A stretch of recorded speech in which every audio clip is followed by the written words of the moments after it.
உங்களுக்கு கல் குடிக்கணும்னு ஆசை இருந்தால் வந்து கள்ளத்தனமாக சில இடங்களில் பண்ணுறாங்க.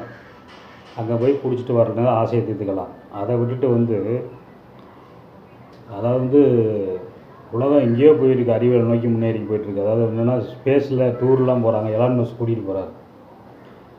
செவ்வாய் கிரகத்தை ஆய்வு செய்ய மனுஷனை அனுப்பலாமா, சந்திரனுக்கு மனிதனை அனுப்பலாமா, சூரியனுக்கே மனிதனை அனுப்பலாமான்னு இங்கே ஆய்வுகள் மேற்கொண்டு இருக்கும்போது ஒரு அரசியல் கட்சி தலைவர்ன்றவர் வந்து பனைமரத்து உச்சியில் உட்காந்துக்கிட்டு கல் குடியிறதுக்கு தான் முயற்சி பண்ணியிருக்கிறாரு.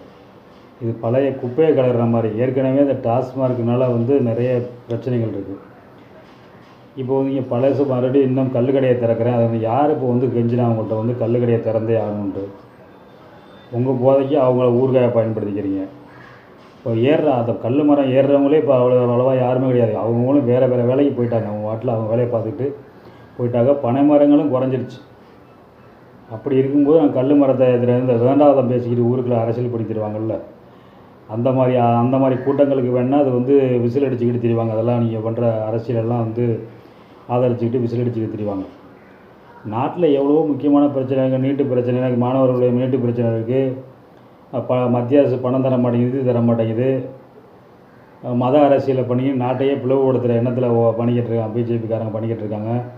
இதெல்லாம் எடுத்து வீதியில் வந்து இறங்கி போராட்டம் பண்ணுங்கன்னா ஒரு அரசியல் கட்சி தலைவராக பிற்போக்குத்தனமாக வந்து இந்த இதில் தான் தலைநகரம் படத்தில் வந்து வடிவேலு வந்து நானும் ரவுடிதான் சொல்லி வாலண்டரியாக வந்து போலீஸ் ஜீப்பில் ஏறும்போது அப்போ கேட்பார் இன்னொரு நடிகர், யாரா நீ கோமாளி அப்படின்ட்டு. அந்த மாதிரி கோமாளித்தனமான அரசியலை பண்ணிக்கிட்டு இருக்கீங்க நீங்கள்.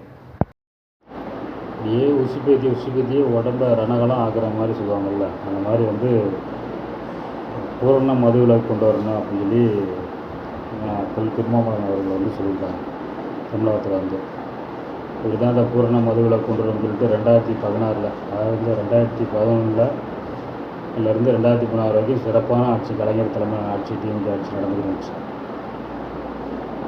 நாங்கள் மீண்டும் ஆட்சிக்கு வந்தால் பூரண மதுவில் கொண்டு வரோம்னு சொல்லி எப்போ அந்த வாக்குறுதியை கொடுத்தாங்களோ அவங்க என்ன நினச்சாங்கன்னு சொல்லி பெண்களுடைய அமோக ஆதரவு கிடைக்கும் அப்படின்னு சொல்லி சொன்னாங்க. ஆனால் வந்து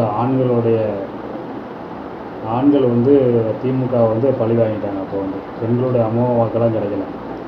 ஆண்கள் வந்து எங்கே இதெல்லாம் பண்ணிடுவாங்களோ அப்புறம் நமக்கு வந்து கஷ்டமாயிருக்கும் அப்படின்ட்டு தமிழ் குடிமகன்கள் எல்லாமே சேர்ந்து ஒட்டுமொத்தமாக சேர்த்து திமுகவுக்கு வந்து ஆப்போசிட்டாங்க. அது மாதிரி வந்து போகிற போக்கில் ஏதாவது ஒன்று கொளுத்தி போட்டு போயிடாதீங்க.